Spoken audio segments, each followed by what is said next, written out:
Yeah, President Trump is once again vowing new tariffs, this time saying he'll double tariffs on imported steel from 25 to 50%. The president says they'll kick into it. Over the weekend, Donald Trump announced a new trade deal with the European Union. It will result in a $90 billion. President Donald Trump's audacious trade agenda, which was built on a high-stakes strategy of shock and awe tariffs, was designed with a clear, ambitious goal in mind: to breathe new life into American manufacturing and reverse the decades-long trend of job losses to foreign competition. Welcome viewers to my channel. If you're new here, please subscribe, like my video, and turn on notifications so you don't miss our next update. The administration's rhetoric painted a vivid picture of a nation reclaiming its industrial might, with the promise of thousands of new jobs returning to U.S. soil. However, a meticulous examination of the initial repercussions of this policy reveals a far more intricate and troubling reality. Far from catalyzing the anticipated surge in hiring, the disorderly and unpredictable implementation of these tariffs appears to have produced the exact opposite effect, cultivating a pervasive atmosphere of profound uncertainty that has brought the manufacturing sector to a state of near paralysis. This deeply paradoxical outcome has ignited a fierce and ongoing debate and raised fundamental questions about the genuine efficacy of protectionist trade policies when they are rolled out without a clear, consistent, and well-communicated strategy. Economists and seasoned trade analysts have been quick to highlight that the haphazard and inconsistent nature of the Trump administration's trade war has compounded the pre-existing, long-standing pressures and vulnerabilities of U.S. manufacturing. The data collected from the initial months following the tariff announcements paints a particularly stark and disheartening picture. Despite the unprecedented elevation of tariffs to levels not witnessed in nearly a century, the manufacturing sector experienced a combined net loss of 14,000 jobs in May and June. This was not a minor, easily dismissed statistical anomaly. The overall level of manufacturing employment has remained largely stagnant since the beginning of Trump's presidency, a deeply disappointing outcome when measured against the administration's ambitious and oft-repeated goals of a manufacturing renaissance. The decline in factory hiring was particularly sharp, sudden, and telling. According to detailed figures from the Bureau of Labor Statistics, factory hiring plummeted in May to its lowest rate since 2016, a pace that was even slower than during the nadir of the COVID-19 pandemic. Perhaps even more alarming, manufacturing job openings, which are a key forward-looking indicator of business confidence and future hiring plans, have catastrophically plummeted by nearly 100,000 since Trump first took office. This dramatic and sustained decrease signals that employers are not simply exercising caution and holding off on new hires, but are fundamentally pulling back on their expansion plans, a direct and devastating consequence of the unstable and unpredictable policy environment. This climate of fear and indecision has cast a long shadow over the sector's prospects for genuine recovery. A business environment of crippling uncertainty and paralysis.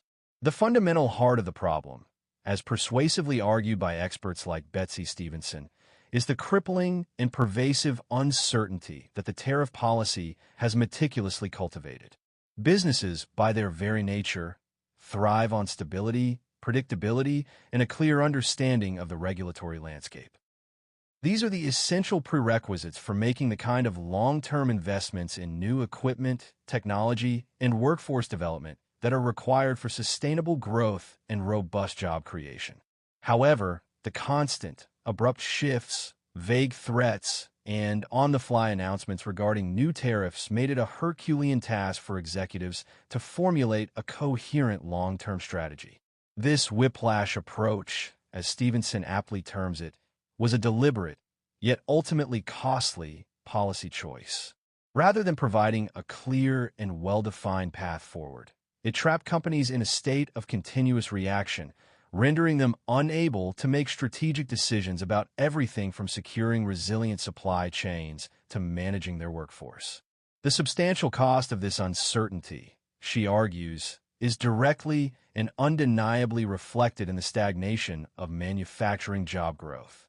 The profound frustration from the business community was not merely academic. It was palpable and deeply felt.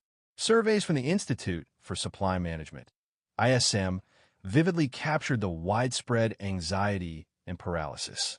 A high-ranking executive in the machinery industry articulated the sentiment perfectly, stating with a sense of utter exasperation that the tariff mess has utterly stopped sales globally and domestically. Everyone is on pause. Orders have collapsed. The sheer inability to predict the rules of the road created a chilling effect that halted both domestic and international sales in their tracks.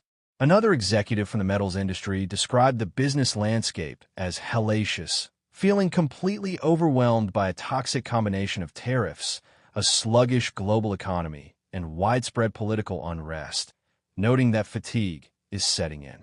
This deep-seated and persistent volatility prevented businesses from making the kinds of long-term investments and hiring commitments that are the lifeblood of a true resurgence. The very fabric of business confidence was being eroded by a policy designed to strengthen it. This pervasive climate of fear was compounded by a constant and unending stream of new tariff threats from the administration. The potential for a 50% tariff on imports from Brazil, a nation with which the U.S. ironically hold a trade surplus, or a similar 50% tariff on copper, a fundamental and irreplaceable input for countless manufacturers, created significant market instability and sent jitters through global commodity markets. The most dramatic and breathtaking threat, a 200% tariff on pharmaceuticals, sent shockwaves throughout the entire healthcare and pharmaceutical industry, forcing companies to reevaluate their entire business models. Even broader threats, such as a sweeping 10% tariff on all members of the BRICS Economic Club, Brazil, Russia, India, China, and South Africa, further amplified the sense of chaos and unpredictability. As economic strategist Hardikas Singh aptly put it, companies are struggling to navigate this fog because nobody knows what's going on.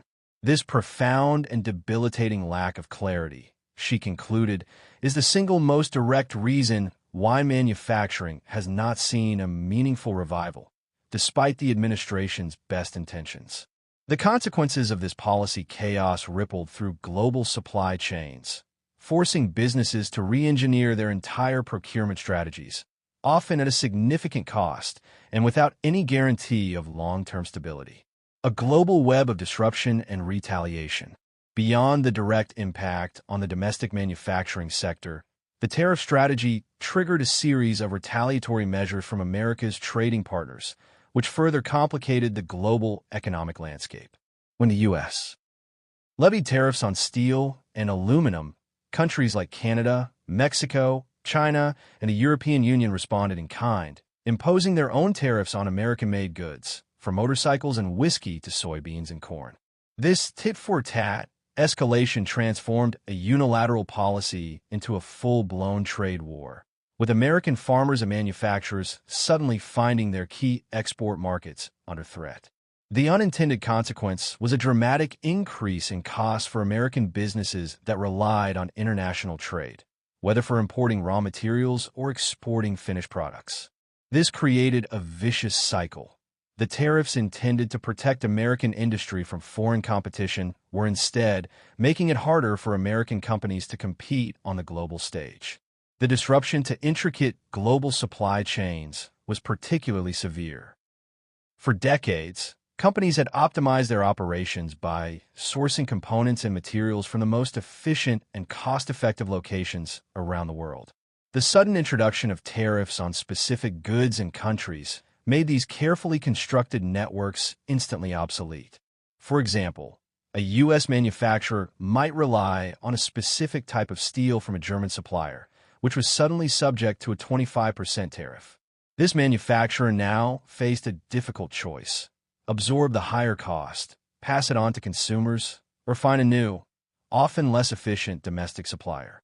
This forced rapid realignment of supply chains created bottlenecks, increased production costs, and introduced new vulnerabilities, all of which contributed to the pervasive uncertainty that paralyzed business investment and hiring.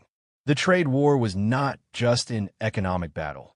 It was a logistical nightmare for businesses of all sizes, making long-term planning an exercise in futility. The administration's defense: a long-term vision versus immediate reality. In the face of these mounting criticisms and starkly negative data, the Trump administration has steadfastly maintained that its policies are working precisely as intended and that the full benefits of their strategy will only become apparent over an extended period. They argue that the job numbers, while disappointing in the short term, are a classic lagging indicator, meaning that it takes a considerable amount of time for job growth to catch up with and reflect positive policy shifts and fundamental economic changes. In their view, judging the ultimate success of the tariffs based solely on immediate employment numbers is a deeply flawed and fundamentally short-sighted approach that misses the bigger picture. Instead, administration officials point to what they consider to be more favorable and compelling metrics as clear evidence of success.